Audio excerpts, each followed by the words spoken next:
ఈ ధ్యానం చేసినప్పుడు జ్ఞానం ఇస్తారు. జ్ఞానం ఎప్పుడైతే ఇప్పుడు మేము సజ్జన సాంగత్యము, స్వాధ్యానం బుక్స్ ఉంటాయి. హ్మ్. గురువులు చెప్పే సందేశాలు ఇవన్నీ వింటూ ఉంటాం గదా! ధ్యానంలోనే జ్ఞానం వస్తది. ఇప్పుడు బుద్ధుడున్నాడు.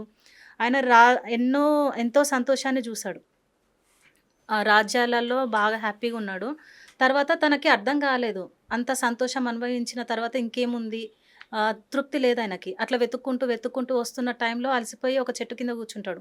కూర్చున్న తర్వాత అలసిపోయి కళ్ళు మూసుకుంటాడు. మూసుకున్నప్పుడు ఆయన తెలియకుండానే ధ్యానంలోకెళ్ళిపోతాడు. అంటే శ్వాసను గమనిస్తూ ఉంటాడు. ఓకే. అప్పుడు ఆయనకు గత జన్మలు గుర్తొస్తాయి. ఆ చూసుకున్న తర్వాత తనలో మార్పొస్తది. ఆ ధ్యానంలోనే ఆయన జ్ఞానం పొందుతాడు. ఓకే. పొందిన తర్వాత ఇంకా మొత్తం సేవకే ఆయన బుద్ధుడు. ఆయన నేర్చుకుంది అందరికి నేర్పియడము. మనం ఈ ధ్యానంలో ఏమవుతుందంటే ఆత్మజ్ఞానం పొందినప్పుడు ఆ కర్మల్ని దగ్ధం చేసుకునే అవకాశం మనకు కలుగుతుంది. హ్మ్.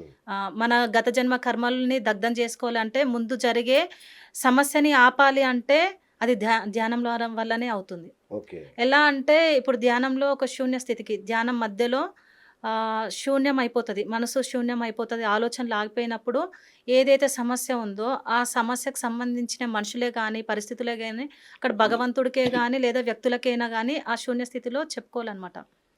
నాకు ఈ బాధ కలిగింది. ఈ బాధ నుంచి నన్ను పడే బయట బయటకి తీసుకురండి. ఏదో చేస్తేనే గదా! నేను ఇది అనుభవిస్తున్నాను. అంటే కొంతమంది కలలో గాని చూసుకుంటారు. కొంతమంది కలలో గత జన్మలు ఇవన్నీ కనిపిస్తాయి గదా! హ్మ్. కనిపించినప్పుడు ఆ బాధలు అవన్నీ చూసుకున్నప్పుడు దానికి సంబంధించిన వ్యక్తులకి నైట్ నేను ఒక కర్మ చూసుకున్నానంటే, ఆ కర్మలో ఆ వ్యక్తిని నేను చాలా బాధ పెడతాను గదా! ఆ ఫీలింగ్ నాకు మార్నింగ్ వరకు ఉంటది. ఆ కల కంటిన్యూ అయిపోతది. ఓకే. ఆ కలలో నేను పడుతున్న బాధని ఎదుటి వారికి పెట్టినా గాబట్టి, ఆ నొప్పి ఎలా ఉంటదో నాకు చూపియడానికి మాస్టర్ ఆ కల చూపిస్తాడు. ఓకే. ఆ బాధను పట్టుకొని నేనేం చేస్తా అంటే, మార్నింగ్ నేను ధ్యానంలో కూర్చొని, నా వల్ల నువ్వు ఇంత బాధపడ్డావు గదా! నన్ను క్షమించు. ఓకే. రియలైజ్ అయిపోతాం. హ్మ్. అంటే ఇవి గత జన్మని మనం ఇక్కడ డిజాల్వ్ చేసేసుకుంటున్నాం. రైట్. కర్మల్ని డిజాల్వ్ చేసేసుకుంటున్నాం.